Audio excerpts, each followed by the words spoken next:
up, Title Tribe? This is your Fredo Bandito with Tulsa Title. And if you can see, I got a entourage of gaggles and whatever you want to call us. Just call us something, okay? I'm going to start to the right. My man, George Reed. George, how you doing today, sir? I'm doing fantastic. I think you were trying to come up with the word of the day. Like you look through, tried to find that word of the day that makes you sound really smart, and you just didn't know how to properly use it in a sentence. You've got a cascade of lovely individuals here, and then clean shaven Justin. Oh, that's very true. That's very true. And I was kind of hoping you were going to say that word. What was that word last week? Ubrious? Oh, that was last week, sir. I've got to find a new word. I'll find one during the show to bust out. All right, all right, all right. And as always, I got my man, my co-host. I got Will over here. Will, how are you doing today, sir? Doing fantastic. I'm getting a little anxious with the Cowboys because this is the time of year they like to lose. So let's hope they come out with a big W. Well, we'll talk a little bit about him today. And as always and stuff like that, if you look down, he does look a little bit different today. He's clean cut. Maybe he's going on a date tonight. Justin, how are you doing today? No, it's 9:00 on a Friday, and I'm old, dude. You guys are my date night, but no, I'm feeling good. I was just getting tired of eating my own mustache, and speaking of which, No Shave November was back in November, and I didn't spend enough time talking about it. But that's about Men's Health Awareness. That's always a big reason why I grow the beard out. We're not in November anymore, so ladies, also you go get your stuff checked out. We're all about health and health awareness at Toilets Titles when we can be, especially for our viewers and followers. But that's what that was all about. It's gone, and now I don't have to, clean up the milk when my mustache pushes it down on the beard, because I'm not good at maintaining the beard like all of you gorgeous gentlemen. All right, I'll go with that. I mean, you still look beautiful to me, sir. And right here in the middle of the family bunch, right here, we got a man that did so well last week. We decided to have him come back on the show today. And David, how are you doing today, sir? Hey, man, I'm living the dream. I see you wearing a Steelers shirt. Yeah, and I got the TJ Watt up. I need the luck for my Steelers to get in the playoffs. Will be another hot topic we'll be discussing.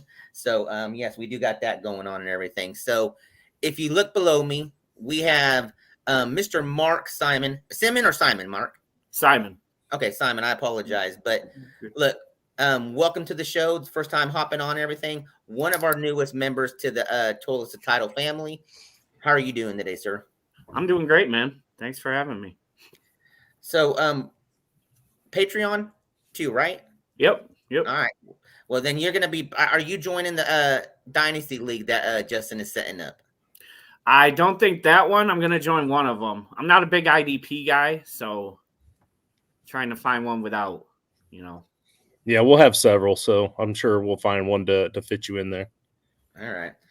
I appreciate you being here, sir. And then I want to say the best for last. He is a fellow Raider fan, Raider family. Mr. Neil Malignum. I apologize if I'm butchering that. I'm horrible with names, Neil. It's all right. Rival Fantasy, man. Give us a little scoop on what's going on and introduce yourself to the team. You've been here before, so. Yeah, I've been on here a bunch. Of course, like you said, my name is Neil. I'm with Rival Fantasy, at Clock Dodgers on Twitter. But yeah, no, I'm just a Raider fan like you, man. Just happy to join the panel here, man.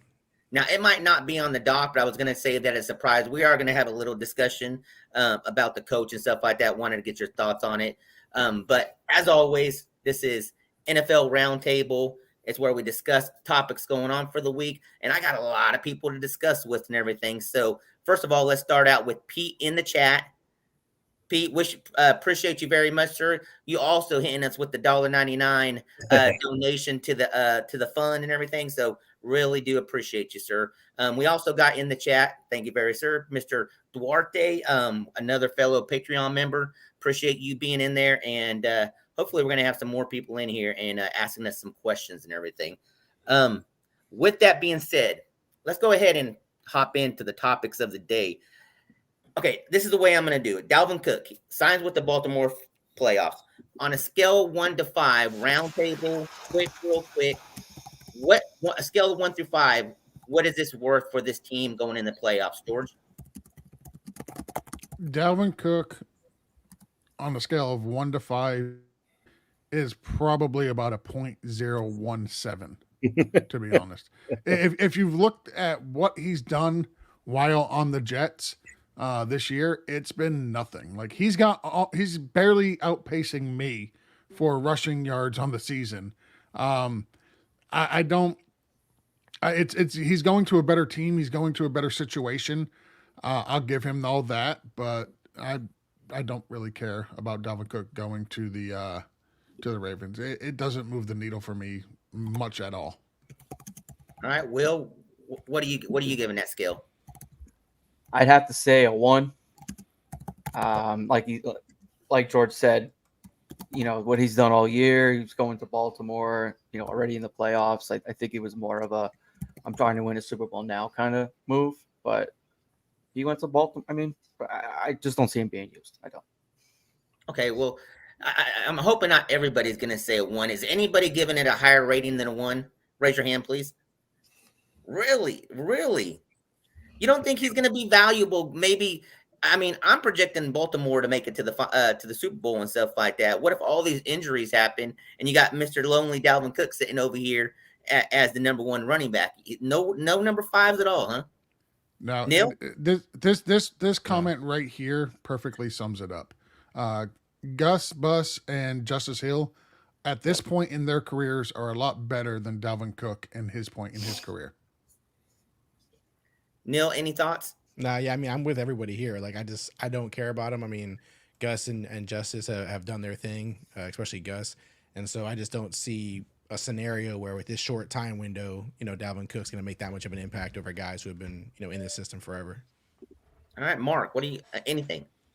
I'm so far off the Dalvin Cook train. Like one of the preseason shows, Coach was on here talking about what are the best bets for the season, and I was in the chat screaming, "Oh, you gotta hammer Dalvin Cook over 600 rushing yards!"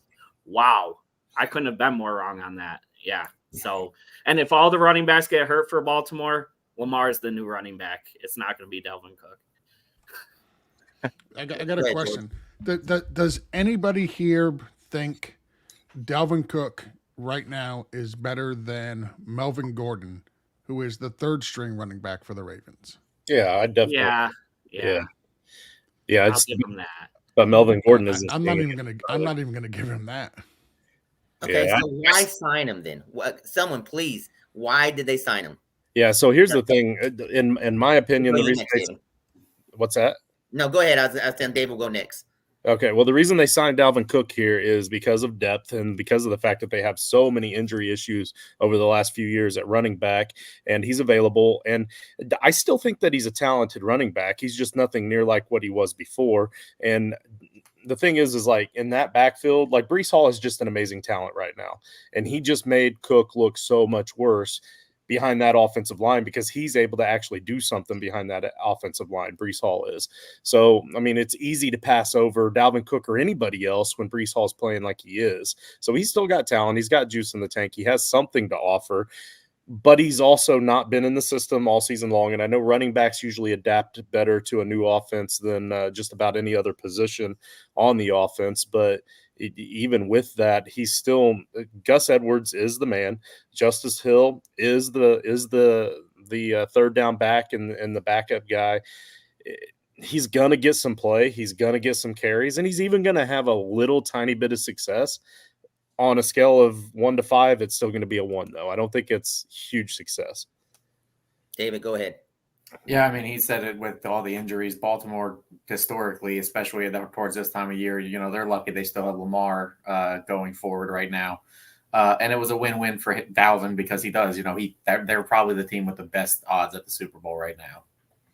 No, that is very true. That's very true. So with all this no positive for Dalvin Cook, let's go ahead and move on to the next subject. And that is what is the deal with the Eagles? Who to blame for the downfall? Is Jalen Hurts a fraud?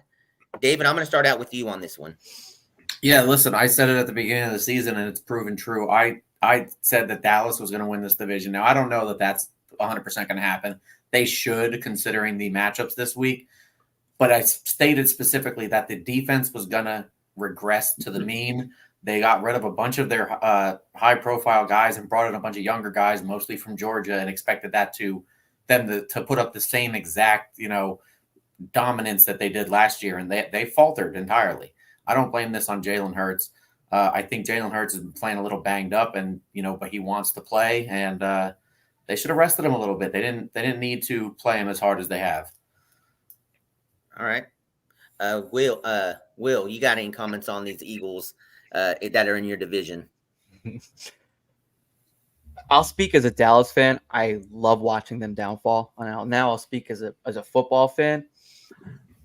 When they got rid of both their OC and DC last year, I was like, how's that going to work? Now, I don't follow them, of course, because they're my rivals, but I was like, how are you going to expect the same result as they had last year? Last year, they were good. They made all the way to the Super Bowl. Kansas City just beat them.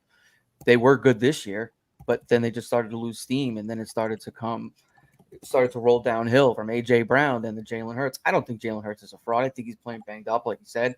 I think that Jalen Hurts, he played with the flu. What was it, 4 weeks ago? I mean, you can't blame him. That's rough, no matter what shape you're in.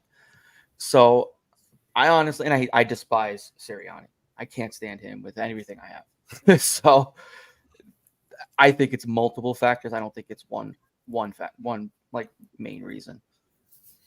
Mr. Neal, what's your thoughts on these Eagles? Yeah, I definitely don't think Jalen Hurts is a fraud. I think like he was mentioning, the injuries and the illnesses and all these things definitely play a factor. Obviously, the team in itself just has dealt with a lot of injuries too, and guys I think are coming back now towards the playoffs here before they start. But in general, I mean, if you think about it, earlier, they were 10-1. They just hit this losing streak recently. So I almost feel like maybe it's a mental thing. Maybe they got too comfortable. Maybe they're overconfident. Maybe they feel like they could have just walked. They're going to walk right into this, and just got over comfortable about it. I don't know, but I'm not really concerned about it. I think Jalen Hurts is a baller, and so I think there's too many good players on this team for it to just like not be good anymore, just out of nowhere. I just think that they're coming off a great season last year. They were 10-1. At some point this season, they just got too comfortable and maybe overconfident in themselves. But I don't think he's a fraud. I don't think the team's a fraud. I think that they're legit contenders, and it's just that they're hitting a down moment right now. But hopefully they can pick it back up at the right moment here, right? Like just the way it goes sometimes. But I just think it was like a mental confidence thing and some injuries. 100%. Mark, give me your 2 cents on the whole Philadelphia down spiral going into the playoffs. I think the biggest thing is their secondary. That's one of the huge parts of it. I don't think Jalen Hurts is to blame. One thing I'd question is DeAndre Swift's usage. It just felt like there were a lot of games there where he just didn't get the ball. And the Arizona game I looked at, he had 13 carries. How do you only have 13 carries against Arizona? I think they go away from their strengths. Justin. Yeah, by the end of this season, after this last week, Hurts is going to have over 4,000 passing yards. He's going to have probably closer to around the 640 yards rushing. He currently has 38 touchdowns. I mean, if that's a fraud, then I hope we can get a fraud like that for the Colts. So it's definitely not Jalen Hurts, in my opinion. And so a lot of the decisions you see him make out there on the field is set up by poor coaching, and that's what all this is. And you guys have seen my short that I put out last week, and I've been on this let's trash Sirianni bit all season long. He's not a good NFL coach. He's not a good coach of grown-ass men. Let's put it that way. Like his antics and the way he acts would be great for coaching high school football. So, but when it's adults that he needs to gain respect of, once you hit any kind of issues on the field, you have any kind of a strife going against your team, you need to be able to maintain a level of adult so that the team will respect you. And he just doesn't have that ability. So, and I think that once it all started to come apart, he wasn't able to pull that team together in the locker room. And last season, it was his teammates that were the good bridge between the coach and the players, and he doesn't have those good coordinators on his team this year to provide that bridge. And he's going to go from being a Super Bowl coach to being unemployed by the end of next season. Yeah, but the thing is I know I don't want to say maybe it was last week. The big talk on media everywhere, it was all about Hurts and stuff like that. Him not protecting the ball and all that and everything. So he was the main issue everybody was talking about. Right. I don't believe that being the case and everything. Look, this is a team sport and everything. It goes both ways, offensive, defensively, and everything. So, George, did I get to you on this? No. First off, Jalen Hurts is not a fraud. I 1,000% agree with Neil. He is still one of the better quarterbacks in the NFL. Last time I checked, the Eagles are still 12-5. They have an opportunity this weekend to beat the Giants again and end up 13-5. And if Dallas loses to the Rams in what I'm calling the unheralded Super Bowl between Carson Wentz and Sam Darnold, if Dallas loses this weekend, then the Eagles are going to finish as the second seed in the NFC. Like, let's not write this team off. Yeah, they've gone through a lot. They've struggled this year losing their offensive coordinator. They struggled losing their defensive coordinator. They lost some of their best players in their secondary. And here they are looking at a record of 12-5 and potentially able to go to 13-5 and have an opportunity with a little bit of help to win the number 2 seed overall, despite all of that. And if you look at the teams that they played that they lost to, like they lost to Dallas, that's a really good team. They lost to the Seahawks. They're a pretty decent team. They lost to the 49ers. That is a phenomenal team. The only team really that they've lost to recently that they probably shouldn't have was the Arizona Cardinals. And because they lost to the Cardinals, I really feel like a lot of people are overreacting to their record because of how dominant they started the season and not really taking into consideration some of the teams that they lost to are really freaking good teams that they're probably going to see again in the playoffs. Yeah. Look, a lot could be discussed about it and stuff like that. Within the division, we also have the Dallas Cowboys. Prescott's major turnaround from last season's league, a high 15 interceptions to a league-leading 32 TD passes. Purdy follows with 31, but Dak's interception percentage is at a 1.4. What is the change this year? My insight on it is, look, you're going to have to throw a lot more when your running back isn't rushing for what you thought was going to happen with Pollard and everything. So to me, that's a kind of a little event that's going into helping him where he's at.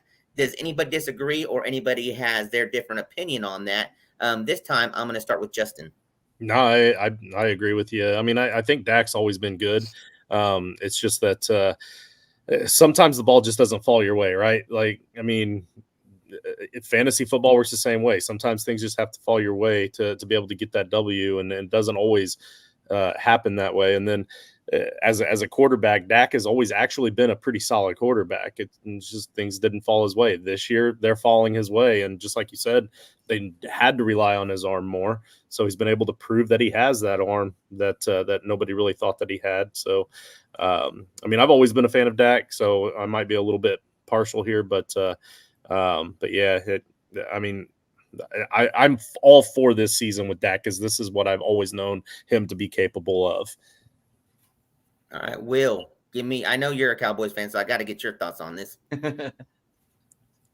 I think it was a mixture of things. I heard rumors that he was working out, doing different drills in the offseason and really focusing in. And he even made a comment saying that he wasn't going to throw 10 interceptions before the season started. And he had something in his mind that he was driven. He also has CD playing just top notch right now. And the chemistry between CD and Dak was almost the same, if not better, than Elliott and Dak. And with that kind of chemistry, you're going to find your targets more. It's just, I don't know, science or whatnot. But, you know, being a Cowboys fan, I'm trying not to be too biased, but his weapon is great. Jake Ferguson stepping up because we lost Dalton Schultz. Brandon Cooks coming in with a couple of TDs. I think that he's just playing better overall. He's making smarter decisions. Oh, Rich, I think you are muted. Oh, I apologize for that. David, let's hop into you, sir. Yeah, as much as I like Dak, I don't think it's all about Dak. I mean, a lot of his fields this year, for example, have been short fields. You got Bland getting all these interceptions and turnovers. The whole defense on a whole is now Bland usually takes his to the house. So that doesn't help the offense really because they're going right back on the field. But they have this defense that's just dominating and giving all these short fields to Dak. He has been more accurate this year. CeeDee Lamb has just been ridiculous. But you could still see the old Dak in some of these deep throws, specifically to like Cooks. He seems to like to target him on the deep throws, and they're risky. He's getting away with it, and that's just the difference. Just like Justin said, there are some times where it's going to fall your way, and sometimes where it's not. This year, it's falling his way. Yeah, I guess I don't know. I like Dak. I've always liked him. I think he's worth the money, and he's a quality starting quarterback in the league. Neil, give me your sense. Yeah, I agree. I think he's a quality starting quarterback. I think that the more he throws, the better he is. I mean, I think this year will be like his second highest attempts this season. But typically, the more he throws, the better he does. I think the interception thing is kind of I don't know. Interceptions are like a weird thing, right? Like it doesn't necessarily always fall on the quarterback. I feel like I know he's the one throwing the ball, but there's so many different types of interceptions. There's tips. There's all kinds of wide receivers running bad routes. So I don't really put them all on him. I mean, guys like Josh Allen throw a lot of interceptions. It doesn't mean he's a bad quarterback. They still win games. Yes, they does. still get it done. Bull crap, Neil. I got to cut you off. Absolutely. Trash quarterback, please. Please continue, quarterback. So, yeah, I mean, I don't, interceptions is one of those things where, like, I mean, it was a kind of the bad year for him, too. Like, I don't think it's his typical average performance last year. So, I just think that he's rebounding off of a bad year. He's refocused. He's, improved his game. And then, like they were saying, CeeDee Lamb's gone off this year. So, I think he's a good quarterback. They're winning games for a reason. It's going to be a lot of fun to see, overall who comes out of that with either the Eagles or the Cowboys. But, yeah, I think he's a good quarterback still. Mark. Here we go.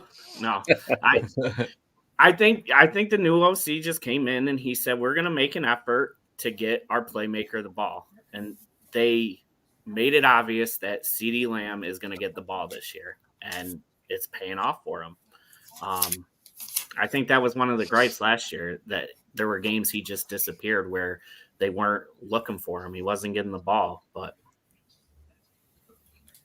man, I was so hoping when the Raiders that year had the chance to draft CeeDee Lamb and we went with Henry Ruggs. Neil, I'm sure it probably killed you just as much as it killed me, right? Yeah, I mean the bad draft picks are almost immune to it at this point, but yeah, I mean that definitely was a surprise, a shocker. And honestly, no one likes to give Henry Ruggs credit at this point because of what he's done, but like I think he was going to come out to be an okay wide receiver anyway. I don't think he was going to be horrible, but I don't think he was going to be CeeDee Lamb. So yeah, it definitely is one of the many Raider picks where when you look back, you're like, man, why did they do that? So yeah, he's getting his due. He's definitely deserves all this praise that he's getting right now. George. So I also want to point out that while we give the Eagles a hard time because of their recent losses, and the one that really sticks out is the Arizona Cardinals. These Dallas Cowboys also lost to the Arizona Cardinals 28-16. So let's, I'm just saying it's any given Sunday, any team can lose to any team. I feel like you hate the Dallas Cowboys. I don't. I actually don't hate the Cowboys at all. Just because my fantasy team name is Cowboys Really Are Pathetic, which is an acronym for crap, that does not mean that I don't like the Cowboys. It just happens to be that Or you're way. just a hidden Eagles fan. No, I'm kidding. All right, no, so- definitely not an Eagles fan. I'm with Justin. I would like to punch Sirianni in the face. He's got the most punchable face in the NFL. Go ahead, George. But no, if I was a 49ers fan, my heart would be palpitating right now. By the way, that's the word of the day. You can look it up. You mean that face? Yeah, that's the face. That is absolutely the face. It is by far and away the most punchable face in the NFL. What a good and if picture. you don't mind moving again, Justin, there you go. Thank you, my friend. Yes, it looks like somebody punched him in the face already. So. All right, let's get that crap off. But no, The Cowboys are playing fantastic. Dak is having a heck of a season. It reminds me of the season he was having a few years ago before he played like 4 or 5 games. He was just tearing up the NFL, and then he suffered an injury and was done for the year. Dak has always been a very good quarterback, and with him being healthy this season, we've gotten to see that he's got the ability that a lot of people thought that he had possessed all along, but we've only seen it in small sample sizes. He's cleaned up the turnovers. He's making better decisions, and it's really paid off for both him and the Cowboys on the field. All right, so I'm gonna throw this up there real quick. In 2024, what number wide receiver is CD off the board? George? I think people will still take him probably third, maybe fourth, behind Justin Jefferson, Jamar Chase, and Tyreek Hill. And you can debate with yourself, but there's only one of those 3 wide receivers that should be taken before him, and that's Tyreek Hill. He should be number 2. I think people will take him number 4. Does anybody on this board disagree with that? Yes, I do, because I think that go figure, a Cowboy fan. I know. I'm trying to keep quiet, but CeeDee Lamb definitely be one. I think he would take next year's draft. He would be taking Justin Jefferson's spot for sure. With all of Justin Jefferson's injuries and the lack of play this season, whatnot, CeeDee Lamb 1, and then I would go Tyreek 2. Anybody else want to chime in real quick before we move on? No, I agree with that. I do want to point out this difference between the Eagles and the Cowboys. While they both have the same record, they both have their struggles throughout the season. I'd say firstly that Dallas, if it wasn't for Dak stepping out of bounds on that one play, should be 2-0 against the Eagles this year. They also have 140 something point differential, while the Eagles have a 22 point differential on the season against their opponents. I think Dallas is far and away the better team, and it comes down Dallas to that. also has their strength of schedule and their quality opponent is lower because Eagles are playing a number 1 ranked seed schedule for the year, and Dallas is not. That's the only reason my fiance is excited for next year. She's a Bengals fan. She can't wait for that 4th place schedule. All right. So I want to take a moment to stop here to do a little house cleaning. As always, if you want to follow Toilets to Titles, you can always hit us at toiletstotitle.com. Follow us on YouTube, hit the like and subscribe button, and maybe you'll have the opportunity to this man right over Justin, who just hit 200 million views and stuff like that on Instagram with one of his releases and everything. 2 million, not 200 million. 2 million. I wish it was 200 million. I'm a little bit illiterate, all right? Roll with it. You're throwing a couple extra zeros in there, buddy. Justin, while we're talking about this, let's talk a little bit about Neil. I'm going to let you start out with joinrival.com. So you want me to talk about Neil or you want me to talk about Join Rival? Because if I talk about Neil, it's going to need a whole nother hour show.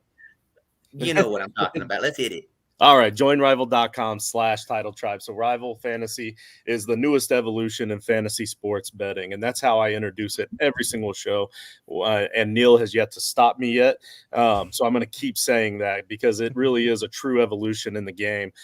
They took fantasy football and they said, you know what? It's fun the way it is. We're going to put it up here and start gambling on it in a whole new way. You don't get gambling like this on any other platform. And I've made like $700 off of the site this year on my bets. So I'm obviously all for Rival Fantasy. It's easy to win Neil's money. So that's joinrival.com/title tribe. And they've got bingo games. They've got head-to-head challenges. They have other things down the pipeline. I'm going to let Neil talk about that here in just a moment. But your first deposit of up to $200 will be matched by Rival because they're extremely nice gentlemen. And by using that link right there below my freshly shaven chin, joinrival.com/title tribe, they'll also bump in an extra $25 for you just for using that link. Neil, a lot of guys and gals, a lot of people out there betting on Rival are a little bit concerned because the NFL season's coming to an end. So they're kind of worried about maybe some betting going away. But I know you guys got some stuff going on this spring. I want to give you a chance to talk about that a little bit with Rival, man. Yeah, for sure. We're absolutely obviously everyone's bummed when NFL season goes away, but we definitely are always trying to find new ways to keep other sports involved as well. We already, if you're on the site, you already know we already do NBA. So there's like NBA challenges, there's NBA fantasy bingo. I know baseball season's coming back. We'll also have baseball challenges, fantasy bingo. But we are introducing this year is best ball. So we will have best ball for MLB coming out. We'll also have best ball for basketball once probably next season or whenever we can fit that in. But baseball is the next big one that we're trying to get out there. And then even next NFL season, we are excited to have best ball as well. So we'll have season-long best ball as well as daily or weekly, depending on the sport that you're playing. So that's going to be available, and that's one of the big exciting things that we're working on. We're also doing a lot of stuff besides that, like overhauling challenges, overhauling fantasy bingo. We're changing constantly. If you played season long this year with us, then you've seen the constant changes. This is our first year doing it, but you've seen the constant upgrades and new features and all these things that are happening, and that's just going to continue to evolve. Things that everyone's asking for, we're, I promise you, trying to get into the mix as quickly as possible. But as a small team and a startup trying to get everything going, everything doesn't always go as fast as we want, but we are definitely cracking away at each one of those things and trying to make it happen. We want it to be, the one-stop place for you where you can get season-long, daily, weekly, new innovative things like fantasy bingo, in-league betting where you can actually bet in your season-long league. So we just continue to innovate, and we're open to everyone's feedback and, ideas and all that kind of stuff. So it's been a lot of fun, with the whole community. And you guys were, been a big part of that, and we're, going to continue to do that, obviously, with you guys. So it's been a lot of fun. And one thing I've noticed with Rival is that most of the people that are noticing all these little glitches and hiccups that you've mentioned that you guys are working through, for one, they've gotten exponentially better as the season's gone. You guys are killing it over there. Your devs, I know they get a lot of messages from you constantly from those of us playing it. So we appreciate their hard work. But most of the people I've noticed that have mentioned stuff like that are guys that have been playing fantasy football for years, or girls that have been betting on fantasy football for years, or other forms of bets. Most people that are kind of new to the industry or new to sports gambling, they love it. Like, they don't really have any issues or concerns. So once you guys get all that worked out, like you talked about, yeah, you guys are a small startup. Like, I doubt that anybody would even recognize that if they didn't already have so much experience gambling at other places. So you guys are killing it. Keep rocking it out. And Rich, I think we've taken enough of your time, my man. No worries, man. Like I said, hey, we got Neil on here for a reason, man, to get his knowledgeable input and out here to promote, man. That's what it's all about, right? We appreciate I got it. a question. It's like networking, man. What was that? I said I got a question for Neil. Go ahead. What's up? So I've been messaging probably weekly since I started. When are you guys opening in Ohio? Would it help if I know a state representative personally? Ooh. I mean, that may help. I don't know. It just depends. Like with the legalization in every state, it's funny because like every state is different, right? It's almost like some of them almost feel like they're trying to make it impossible for you to get started. You know what I mean? So that's just one of those big hurdles where you gotta some are very laxed and make it very easy. Some make it very difficult, and so we constantly are looking at those as they open up and changing and evolving, and we're doing everything we can. But that is probably like the biggest hurdle that we face. What I mean? Working with, guys like you guys who are super into fantasy and dynasty, like we know that's going to come with a lot of feedback and criticism, and that's what we want. But when it comes to like legalizing in certain places, it's just one of those things like we can't work around. We can't like do anything on our end to make it happen except just keep pushing. So definitely, if you have any, good ins for us, we definitely would be open to that and hearing about it. But we're definitely trying our best. The lawyers do everything they can, but it's definitely tough for sure. But we are trying. So I drove around when I was driving around elderly folks, one of our state representatives' fathers, to everywhere he had to go. The family ended up loving me. So I do know a state representative personally. Luckily, I live close enough to Kentucky. For whatever reason, I can't bet on DraftKings, FanDuel, all that stuff in Kentucky. I can in Ohio. Mm-hmm. And I can't bet on Rival in Ohio, but I can in Kentucky. So I live close enough that if I want to, I could just drive down there, make the bets, come back up here. So yeah, it's crazy. I've heard a lot of people say stuff like that. Like, can I just drive to the border? And I'm like, I guess it's an idea. I never thought about it, but yeah, like I said, we want to get as many on as we can, and we're trying. But some definitely don't make it easy. Yeah. All right, so let's discuss playoff pictures. Look, I'm AFC. I'm going to start up with AFC. Ravens, Dolphins, Chiefs, and the Browns. They're already pretty much in. Okay, you got Jaguars sitting at 4 at 9-7, Bills 10-6, and the Colts at 9-7. On the bubble, you got the Texans at 8-7 and the Steelers at 8-7. George, do any of these bubble teams get in, and who are they replacing? Yeah, I think some of the bubble teams actually do get in. I'm gonna say. I said it last week. I don't think the Bills make the playoffs. I think they don't make the playoffs. I think the Dolphins win this game at home, despite incredible odds because of how banged up they are. And maybe that's just the homer in me. It very well could be. Would not be surprised. I try not to let my Dolphins homerism affect me because, well, I've been a fan for over 25 years, and all they do is break your heart. So it's really hard to be optimistic about them. But I do think that they win. I think they clinch the 2. I think the Bills lose. I think the Steelers got a huge gift from the Baltimore Ravens when they announced that they were not going to be playing Lamar Jackson, that Tyler Huntley is going to be playing. I think the Steelers are able to squeak by and get the win there. And I think the Jaguars win, and the Colts win, and that will put the Bills out of the playoffs. Okay, fair point. I believe just because Huntley's going in, that it doesn't change this offense, and I still think they're going to dominate the Steelers and everything in this game. Just my thing. Look, we got to remember what Huntley did last year when he filled in for Lamar and stuff. He did reasonably well and stuff like that. Where I know it doesn't mean much, but he did make it to the Pro Bowl. So I'm just going to have those little quotes there, right there, and everything. So, Neil, you got any thoughts on the AFC teams? Any bubbles getting in or not? Listen, when our Raiders got knocked out, I don't care about nothing after that. I don't give a damn. I was trying to watch all the mathematical equations and what could happen and what can't. As soon as the Raiders got out, I said I was happy and mad because I'm like, listen, I don't got to deal with this equations anymore. But I was sad, of course, because my Raiders aren't going to be in the playoffs. But still, like, I don't care about anything after that, man. I'm like, screw all these teams. How about that? Hey, at least you got to be a fan for several weeks longer than usual. Yeah, a little bit better. We've been in the hunt this time every year and stuff like that. It just doesn't fall the right way. Maybe next year. Mark. I think the Steelers are going to get in. I think the Bills will get in, but I think it's because Jacksonville's going to lose. Ooh. I think I don't know how healthy Trevor is. I feel like they're falling apart right now. And I get that Huntley doesn't change that offense a lot, but it still does change it a little. And the Ravens only beat the Steelers 17-10 with Lamar.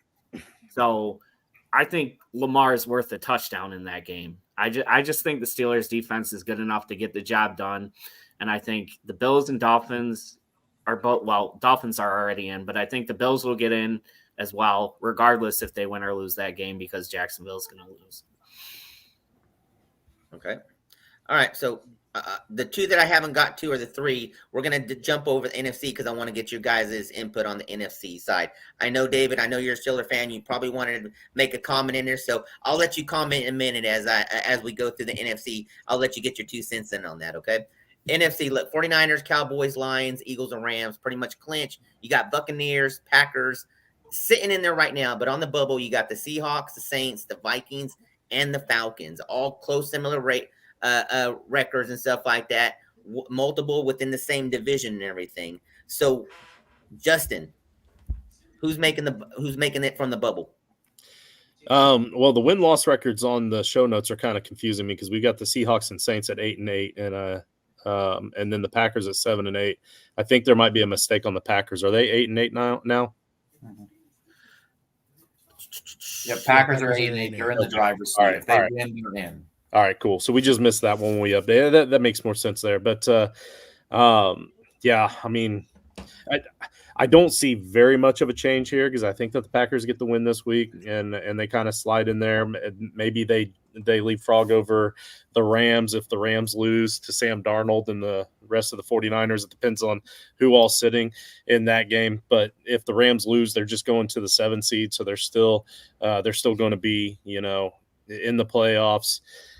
I think the only thing, if anything changes, like seriously changes here, it's just going to be from that NFC South where we never really know who's going to win, and it's at this point down to the Saints and the Bucs. So, but I foresee the Buccaneers holding on to that. They've got the tiebreaker too, so if they win, they're in.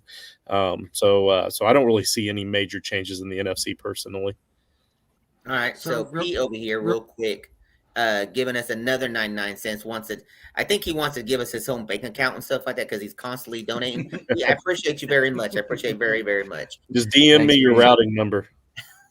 Go ahead, David. Real quick, Justin, just so you know, the Rams are sitting Matthew Stafford, Kyron Williams, Cooper Kupp, Aaron Donald, Tyler Higbee, linebacker Ernest Jones, offensive tackle Joe Noteboom. And I think as soon as Puka breaks the rookie receiving record and rookie yardage record, they're going to bench him as well. Yep. They have literally nothing to play for. They're locked in their position. They can't move up. They can't move down. They're stuck at the 7 seed. Well, they're at the 6 right now. They can move down to the 7. They can move. We can move down. Green Bay has the tiebreaker over us. But I don't think that it really matters. They don't really care going from the 6 to the 7. They're on the road either way in the first round. They're gonna win the second round against the 49ers, like you and I already discussed. We have that bet going because the Rams are playing better football right now than the Niners are.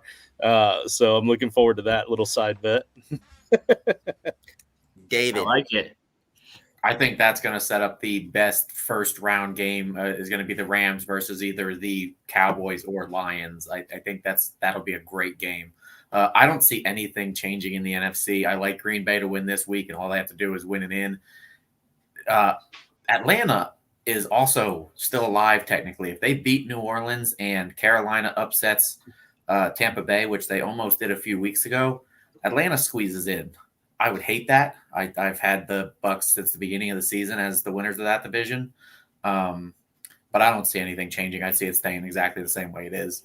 As far as my Steelers, the only note I have to say is I would love to see a Baltimore or a Steelers owning or dominating, as you said, in any game. I think that on average, it's like overall over the last 15 years, the total point differential in our games is like 3.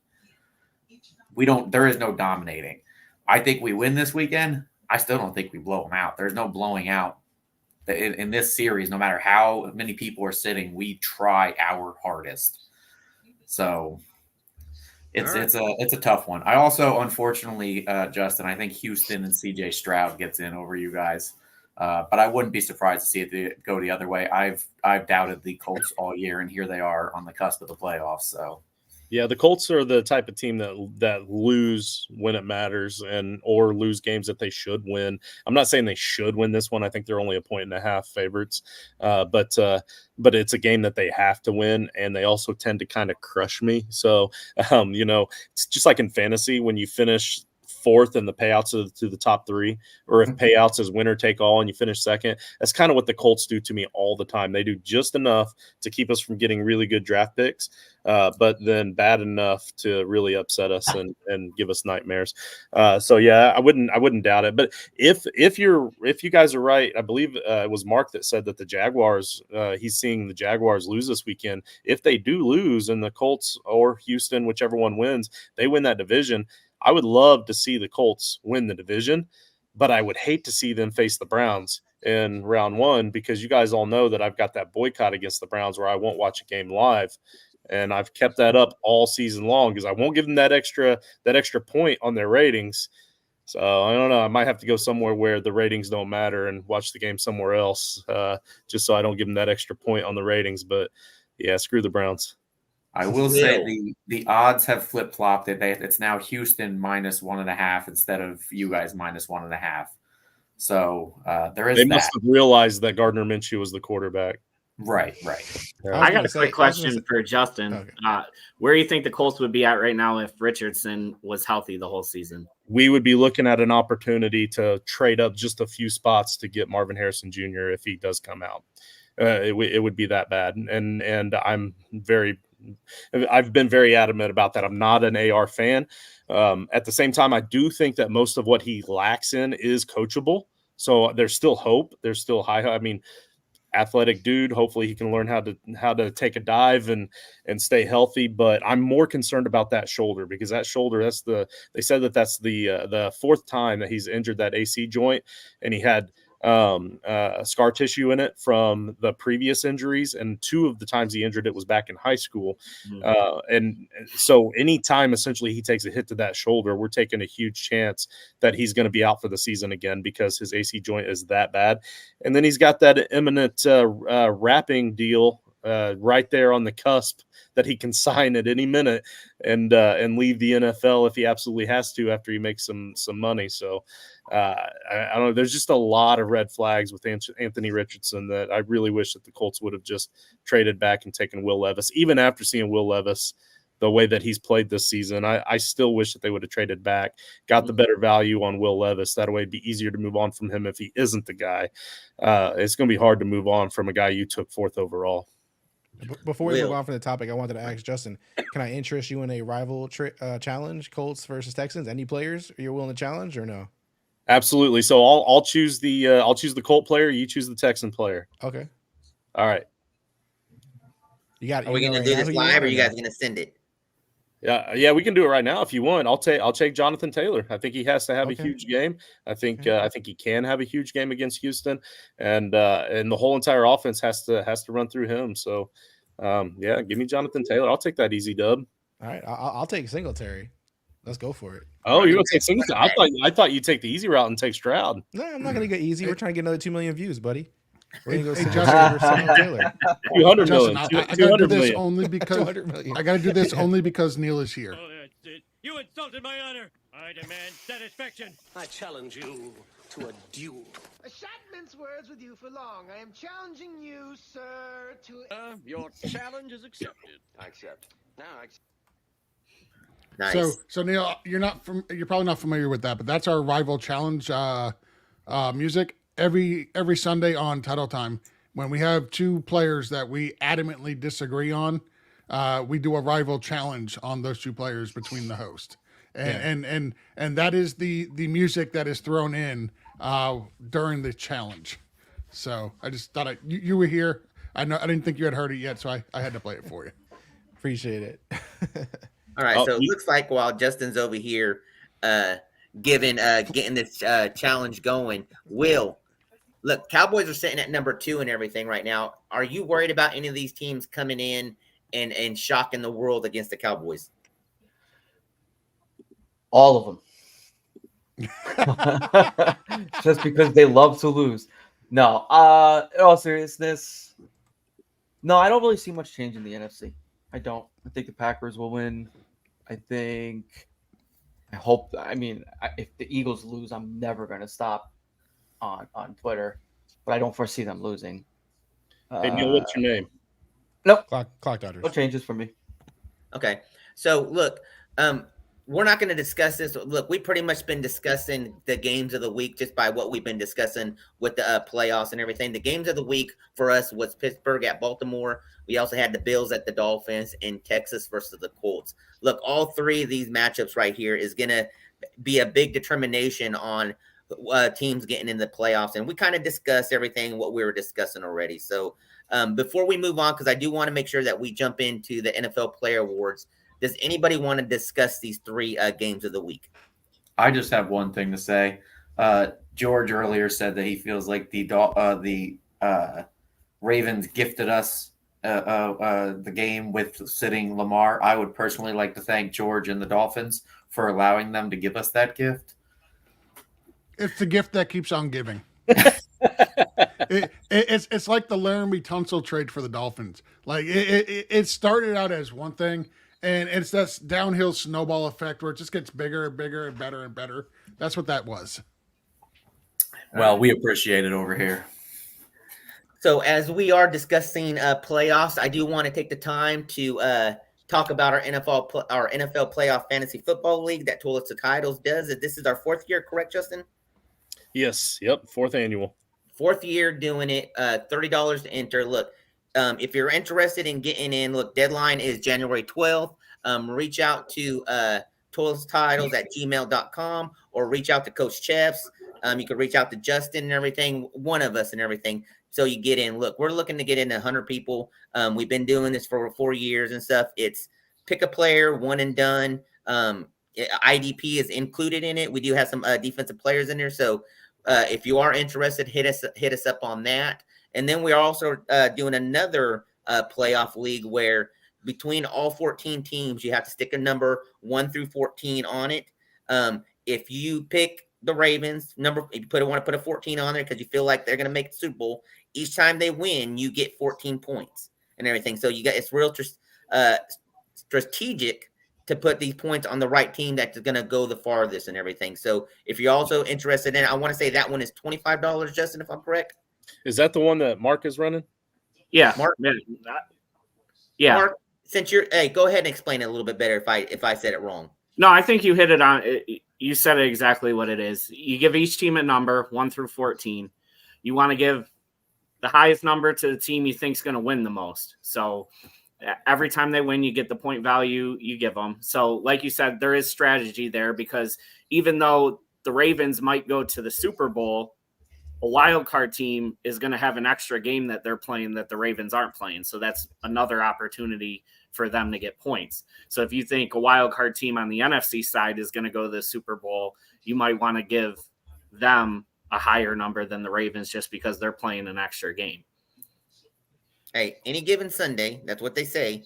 And a wild card does have a chance. But do we honestly feel like a wild card is going to make it there this year? Anybody? I think the AFC is open. I think the AFC is open. I do. See, I was thinking the NFC, because I think the games are going to be so much closer in the NFC that any crazy fluke play could happen at the end, and the wrong guy could forget to report as eligible, and suddenly the underdog pulls it out at the end or something like that. You just never know. So that's the 2 million view video that I'm referring to on that one. But yeah, so in the AFC, I think it's just the Ravens personally. I mean, anybody now in the wild card round, which is what we're talking about, absolutely. Who knows what could happen because they're after the Ravens, all the teams are pretty close to similar. Yeah. Okay. All right. So and that's what I meant when I said wild card. I wasn't I specifically referring to a wild card team, but a team playing in the wild card round, the first round, where the 1 seeds have a bye. I put that together as I was talking endlessly for no reason. No worries. NFL Player Awards. MVP. All right. MVP. We're talking about MVP here. All right. Jalen Hurts plus 160. Patrick Mahomes plus 375. Lamar Jackson plus 425. Tua at plus 900. Dak at plus 715. And Brock Purdy sitting there at plus 1400. George, who are you picking for MVP? The MVP is he's not playing this week because he's got his team at 13-3. He doesn't need to play. It's Lamar Jackson for me. Is anybody surprised that he's that Jalen and Patrick is ahead of him as of right now? Because these are as of right now. Yeah. Yeah, that's crazy. Will, go ahead. Yep. I mean, they've been having bad games lately. I mean, as of today, these numbers, Lamar should be number 1 for sure. Justin? Yeah, this doesn't seem right to me. It almost seems like we looked at the wrong site. Yeah, I don't think that Lamar's like negative 2,000 on FanDuel right now to win the MVP.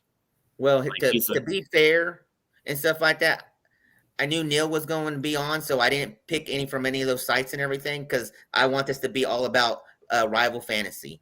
So just for you, yes, I appreciate that. Well, rival doesn't quite offer those kind of stats just yet, so that's a something for future down the road. Even if it's not future down the road, that's what Neil keeps telling me. So it's just going to be for something down the road. So so what I'm finding here is that Fox Sports has Lamar as negative 10,000, Dak at plus 1,800, Brock at plus 2,500, and then I'd say the next possible would be Christian McCaffrey at plus 4,000, Tyreek at plus 10,000. I don't think anybody else really has much of a shot outside of those 5 personally. Well, What about CMC? Well, that's why I said CMC is plus 4,000. Yeah, he's in. I mean, realistically, it's going to go to a quarterback. That's just what the league has become. Right. And I feel like, Brock Purdy, Dak Prescott. I feel like these quarterbacks perform statistically better than Lamar, but Lamar went and spanked all of the top NFC teams that he faced. I mean, it wasn't even close. He outperformed Purdy. They smoked the Lions. Like it was ridiculous. I think CMC would get the award if this was wide open to any position. He leads the league in almost every stat that you can lead it in running back statistics. But yeah, like DraftKings has Lamar at negative 20,000. So they're assuming this is a wrap at that price. No, Can you guys imagine Christian McCaffrey winning MVP after the offseason that we've had with the devaluation of running backs and the running back position in general? That would just be chef's kiss. Look, I'll agree with you on the CMC and everything. Look, I know a lot of people at the beginning of the season was talking Tyreek Hill. For Tyreek to really have a shot at this, he had to hit that 2,000 receiving yard season and everything, and that just didn't pan out with all the injuries that happened and forcing a lot of defensive to double coverage against Tyreek and everything. So there you go. I appreciate that. Offensive player. We're going to jump into offensive player of the year. Christian McCaffrey at minus 300, Tyreek at plus 175, CD at plus 15, Dak at plus 10,000, and Josh Allen at plus 10,000.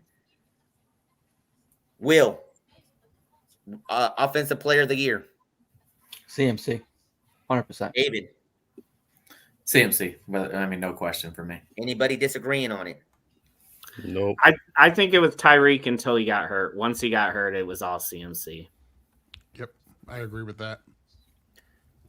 If I see Dak on here and Josh Allen, do they even get an opportunity to be in this conversation if they're not even picked for the MVP? Nope. No. Listen, Josh Allen couldn't make the Pro Bowl. How the heck is he going to win Offensive Player of the Year? Let's just move on. This guy is just a Josh Allen hater over here. Wow. I'll say, Man, it's that's rivalry. fine. What are you guys talking about? This is rivalry week. Let's go. Okay, that's fine, and we're all saying that and everything, but we've been, I don't want to say tooting the horn and everything, but we've been praising Dak Prescott all freaking episode and everything here. And the guy to my right he's has not been going to win praising Dak MVP, Prescott. but does he have the opportunity to win offensive? Do they give it to him because he's not the MVP? He should be, but they're not going to. No, yeah. Historically, this has become. There's no such thing as MVP and offensive player of the year anymore. It's top quarterback of the year and top, other position of the year, other, skill position player. MVP is almost guaranteed to be a quarterback. There has to be broken records and ridiculous stats for anybody to be in a conversation who's not a quarterback for MVP. And they automatically give the next one, the offensive player of the year, to a non-quarterback. Yeah, the year Cooper Kupp won the Triple Crown, he didn't get MVP. If you can't lead the league in receptions, yardage, and touchdowns and not be considered the MVP of the league, nobody's got a chance other than a quarterback. Will you be upset if he doesn't win this? Dak Prescott? Yeah. Missing it? Not at all. I don't think he belongs in there either. All right, I just want to throw. I wanted to get Being realistic. Against the Eagles, he lost that. He had it in his hand and he ran out of bounds at the 1 instead of going into the end zone. There went his MVP right there. All right, defensive player of the year. Myles Garrett at minus 240, Parsons at plus 250, Watt at plus 380, Max Crosby, woohoo, that's who I'm running for, plus 5,000, and Daniil Hunter at plus 75. Neil, tell me why Max Crosby deserves to win this. Because he's a Raider. I mean, that's it. No, he is, man. Come on. Who are you guys going with over Max Crosby? Don't get crazy over here. Come on. He's the guy. Didn't you hear Gardner Minshew crying about him last week, Justin?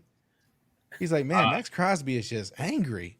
Yeah, he's all over the place in it, and all the tattoos just make him look even more angry. And I'm a tattoo guy. I'm not just saying I'm not being stereotypical.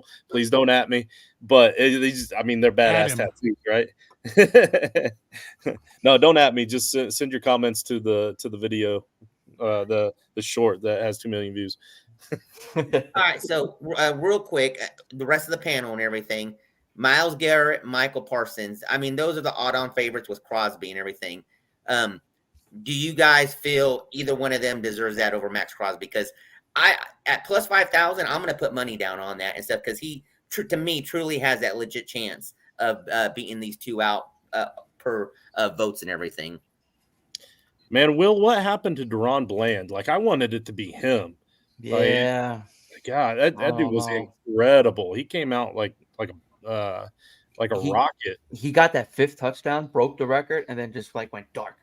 And it's just like you didn't hear anything about him. He was caught. I mean, at least I haven't seen it. Maybe I missed it. If he did. He's also very boom or bust. Like he has these great, plays, but he's also allowing like some of the worst yardage against him. So he's he's going for the interception every play as opposed to playing the defense. Yeah. 100%. But I'm a novice fan when it comes to defensive players. I want to see the big boom plays. Well, see, and that's why TJ Watt, and I'm a Steelers fan, and I hate Myles Garrett with a passion because there's been this battle between him and Myles Garrett since they've been in the league. Everybody's always comparing them. The problem is they don't just take your stats into consideration.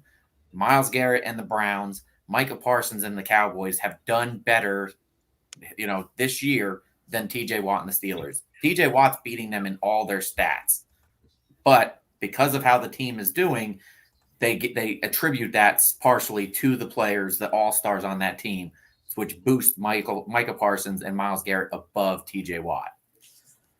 I mean, for the record, Max Crosby has more tackles for loss. I mean, come on, let's get him up there, man. Well, I mean, of course he's going to have more tackles when the offense can't stay on the field.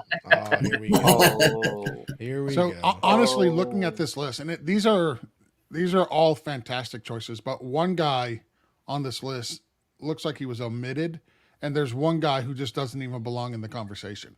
So which Dolphins player was omitted? That'd be Sir Bradley Chubb. And he's a phenomenal player. Unfortunately, his season is done, but he was omitted, and Max Crosby does not belong in this list. I'm sorry, he just does not. Wow, we need to move more on. Hater talk. More hater talk. Hey, here comes the ass.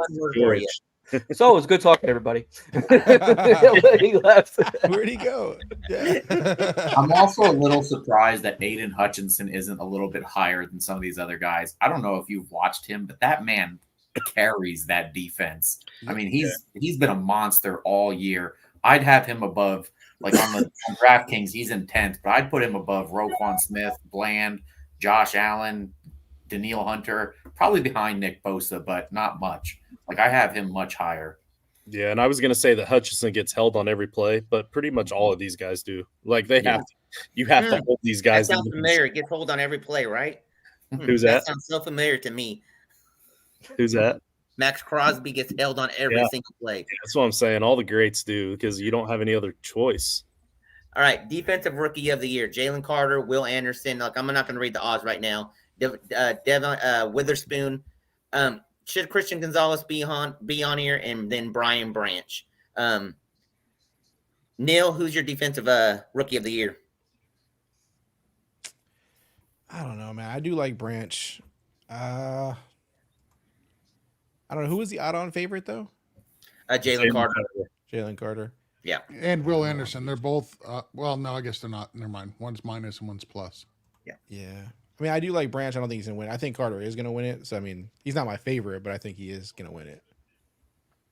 Mark? I think it's Jalen Carter. Anybody does not think it's Jalen Carter. Go ahead. Yeah, I think that it would be Will Anderson. I think he's third in not just rookies overall in pass rush win rate this year. So I'd give the nudge to him just because of how their defense has performed compared to, again, it's a team thing, how the team is doing. And the defense in Houston looks a lot better right now than the defense in Philadelphia. Yeah, I can go for that. Will Anderson makes that defense so much better than it was before. But I think as a player, I would probably say Jalen Carter, just because if Jalen Carter wasn't there, then that defensive line would probably look a lot like that secondary, and the Eagles would be really bad. He's done a lot as well for that defense. But yeah, I'm personally, if I'm given the award, I would lean towards Will Anderson as well. But I think it's probably going to go to Jalen. I also think that the actual defensive rookie of the year got hurt, and I think like week 6, and Christian Gonzalez would have went and ran away with it. That man was doing awesome. Yeah. Now that could be the reason why he's still on there, because of the way he started out. Look, offensive rookie of the year, there's a great list on here. I think we all know who's gonna win it. But I'm gonna go down the list, and I'm gonna start out with Will. Once I get done with this list, CJ Stroud is the odd-on favorite at plus 1,000. Then you got Puka Nacua at plus 415. You got Anthony Richardson in there, Hendon Hurker. I don't even know why he's in there. And then Dalton Kincaid. Will.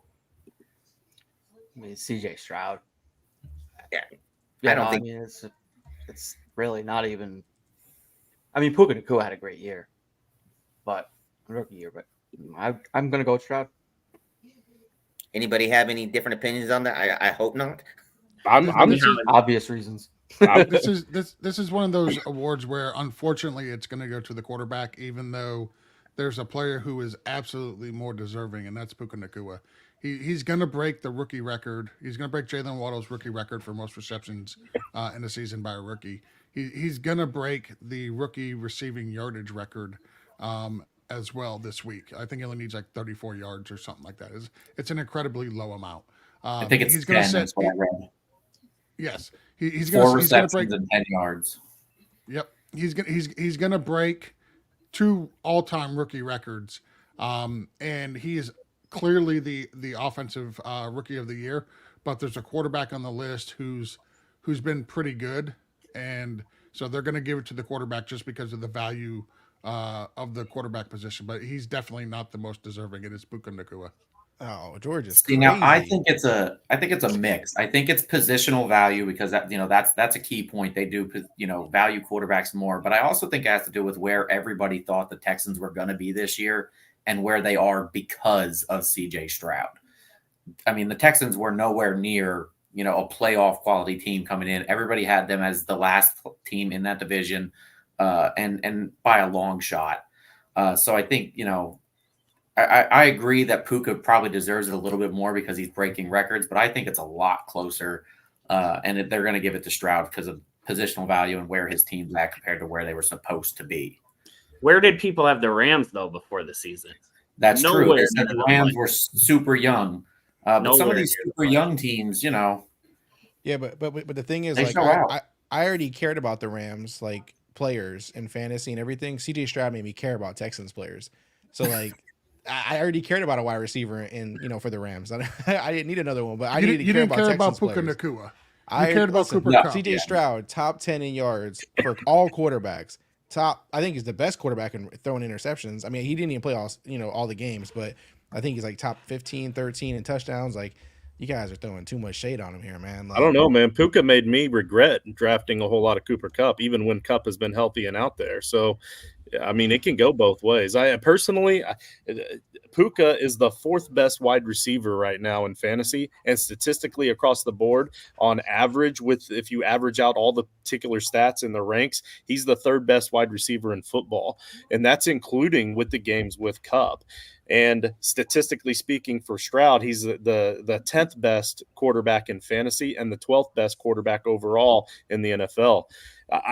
This is a no-brainer to me that it's Puka. But Puka has so much help around him. Like, that's a good, Stafford's a good I disagree. I think the Rams don't even win 4 games this year if it wasn't for Puka. Yeah, but he's still got good players though around him. We're giving too much. Are we saying CJ Stroud doesn't have good players around him? Did you care about the Texans? Did you care about the Texans? Tank Dell is a hell of a player. Nico Collins is a hell of a player. Will Anderson is a hell of a player. Though. You did not care about them like line this. Is the best one of the top offensive lines in the entire league. I will say that I was tooting Tank Dell in the preseason. I mean, yeah, I drafted him and everything in rookie drafts and stuff. I like Tank Dell. I'm just saying that I liked him because CJ Stroud said he liked him. Right. I doubted CJ Stroud highly. If you look at Ohio State quarterbacks coming into the NFL, they're great college quarterbacks. They're terrible NFL quarterbacks. He has shocked me. I'm in 2 dynasty leagues where you get the first overall pick by having the most points and you didn't make the playoffs. I was literally 7th in both of those leagues because of Texans receivers scoring me so many points because of CJ Stroud, which means I had the number 1 pick in both of those dynasties because that's how they do the draft order.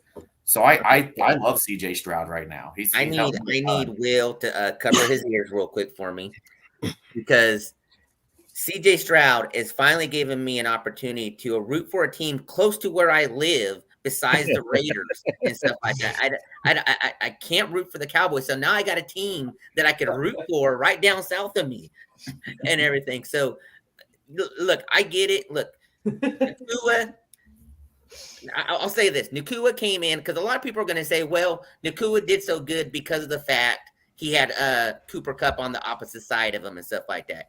We all know that Cooper Kupp was not playing a big portion of the first of the season, where Puka just blew up on the scene and everything. So that's what is making him that caliber receiver. And it's not about Cooper Kupp at all and everything. But to me, it has to be CJ Stroud, because he's finally given me an opportunity to have another close team that I could root for close to me besides the Cowboys. Just to finish my thought, I think that if the Colts are somehow able to win this game and CJ Stroud doesn't even make the playoffs with that team, I think Puka wins the award, even though most people will always agree that it usually goes to a quarterback if a quarterback is even mediocre. But if Stroud beats the Colts, which I think will probably unfortunately happen, and he makes the playoffs with that team that rarely makes the playoffs, I mean, that goes a long way. So I'm both of them are deserving of it. Okay, I know I'm kind of really touting on Puka right now because I think that he should win, but I'm not going to be upset if CJ Stroud wins it, because he's very deserving of it as well.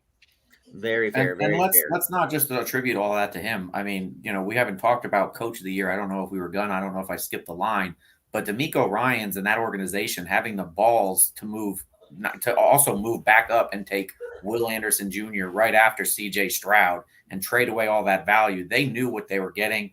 DeMeco Ryans has ran that organization fantastically.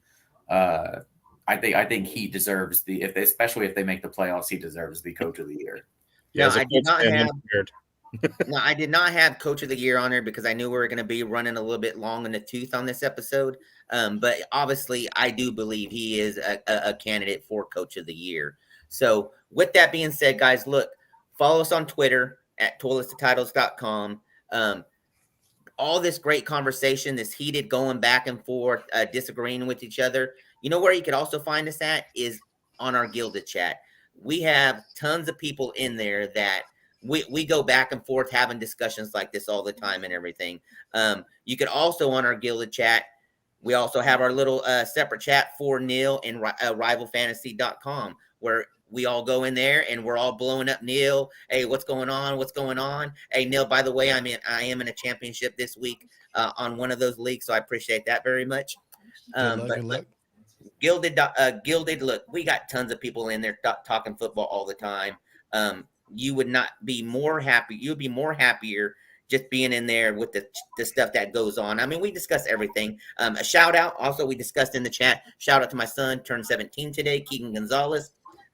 He has like 15 of his friends upstairs running around and everything. So I'm really surprised I haven't heard too many noises going. I haven't been called out for anything yet. So shout out to him. Rich, after this show, you have a job to do.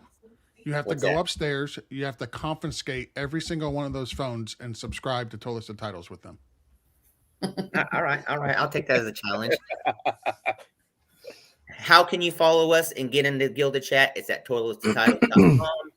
And once again, we're going to end this episode with Bottom of the Barrel. This is where me and Will compete on a weekly competition on who can have the lowest score and stuff like that. Will, you want to go over last week's results? Yes. Actually, 17. Oh, here we go. Okay. What do you want me to just go like through what I had and you had? Yep, go ahead. Okay. So I had a total points of 60, and I had Baker Mayfield, DK Metcalf, Derrick Henry, and Dallas Goedert. And then Rich, of course, had 69 with Kyler Murray, Amon-Ra St. Brown. I hope I said that right. Is it Mon-Ra? Amon-Ra. Amon-Ra. Jonathan Taylor and Travis Kelce. All right, so he's saying that he had the lowest score, but he had the lowest score because I picked the team for him because I knew that was going to be the lowest scoring team. So by default, I win this week, right, Will? Mm-hmm. Yep. All right, so 9 points. The way that works is a differential of 9 points. It was close. We had some good play. We had some good picks and everything. So for the season and stuff, in and out the season, we got another week to go. You are sitting at 24 points, and I am sitting at a single digit of 7 points. Got to rub it in. No, it's part of it. It's called bottom of the barrel. All right, who do you got for this week for my team? Who are you picking? So this is tough because I've never played fantasy this way. So I go to my wife and I said, pick a number through 1 through 10 4 different times. She picked the number, and those are the numbers I picked off of your top 10. So we have QB is Derek Carr, wide receiver is Mike Evans, running back is Kenneth Walker, and tight end is Gerald Everett. So see, Neil's sitting down in the bottom is kind of wondering what's going on. So let me explain this real quick. So me and Jason, what we do is we release our top 10 rankings at each position for QB, running back, receiver, and tight end. So we have to pick a player from the top 10 in our rankings. You just can't pick some low scoring person that's not going to score anything. So you got to pick a player within the top 10 that you think is going to do worse. And what you want to do is he's picking my players, I'm picking his players, and I'm hoping the players I pick is going to have the lowest score out of all those stud players that we're picking. Gotcha. That makes sense. And normally you find no Raiders on these lists. It's completely Raider free. Yeah. That'd be a cheat code. All right. So for Will's team, I picked Geno Smith playing against the Cardinals. I picked DJ Moore playing against the Packers, Saquon Barkley playing against the Eagles, and Kyle Pitt playing against the New Orleans Saints. That is our teams for bottom of the barrel. Hopefully Will has an opportunity to beat me by like 25 points because that's what you're going to need. Yeah. Guys, it's no 2 million view short, but no. Rich is going to rub this lead in anyway. Of course. He just keeps going. So once again, before we end this, we are running along. Neil, parting words. I'm sure everybody knows who you are, man. But once again, let them all know, man. Yeah, you can follow me at Clock Dodgers. Go to Rival Fantasy, download the app, go to the website. Be like George, get this smoke. He's jumping in on it, Justin. So I'm going to accept George's challenge as well. Same exact challenge. He's piggybacking off you, but it's all right. It's all right. No worries. He's smart not to put no Dolphins in there. He's smart not to put no Dolphins in there. But yeah, at Clock Dodgers, at Rival Fantasy, go check him out or don't. Either way, it's cool. George, any parting words, sir? No, I want to thank you and Will for hosting this evening, running the show, making everything go smooth. Hope everybody had a great, safe, and happy New Year's. And looking forward to the NFL playoffs. David, I know you do a little dabbling and everything. Where can we find you and parting words? Yeah, so I mean, well, here, obviously, whenever you guys need me, I'll be here. And then we do podcast on YouTube at Fantasy Sports Core, and I have a card breaking group on Facebook, Genesis Card Breaks. Probably don't get in anything this weekend. I plan on being very drunk if the Steelers make the playoffs. Mark, as a Patreon member and a newest member of the Title Tribe and the family and stuff like that, any parting words, sir? Just want to say thanks for having me. And I do want to say one thing about Neil and Justin's challenge. Singletary, 73 yards gets him an extra $250,000 this year. So that's a little incentive there for his side. So we both got Mark, I'm trying to get $5. How come you didn't break that information out prior to these bets being placed, man? That's vital information we need to know. That's true. Sorry Insider about trading. George, Justin, parting words? I want to mention real quick, because this is the end of the season and a lot of people are going to start maybe dropping off. We have content coming all season long. And when I say all season, like, you all call it the off season, but at Toilets and Tiles, we call it overtime. So we've got a lot of extra stuff, a lot of extra content coming down the pipe. I've spent most of the day today working on some crazy leagues that we're going to be running next season. As a team, Toilets and Titles, I'm probably going to commission at least a dozen different types of leagues, different style leagues. If you guys know Toilets and Titles, you know we got the Frankenstank, which is the wildest league you will ever play in. Also, huge shout out to our boy Nate, one of the founding fathers of Toilets and Titles, for his third place podium finish in the Scott Fish Bowl. So bravo to you, Nate. Well done.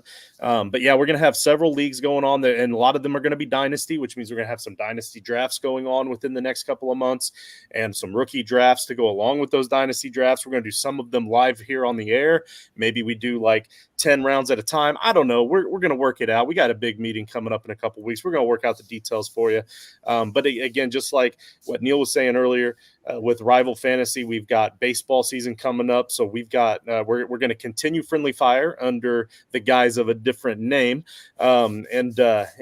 But it's still going to be the only show that we have that's 100% brought to you by Rival Fantasy. So just throwing it out there again, joinrival.com/title tribe. Thanks again, Rich and Will, for having me back on. George. I already said my parting gifts, but yeah, you can. Well, I love hearing your voice so much. I wanted to hear it again. Oh, wow. That's never been said by anybody, honestly. In it my will never be said 43 plus again. years, nobody has ever wanted to hear me talk. Now just follow me on Twitter, George Reed FF. That's where I post a majority of my weird content. Well, I am your Frito Bandito.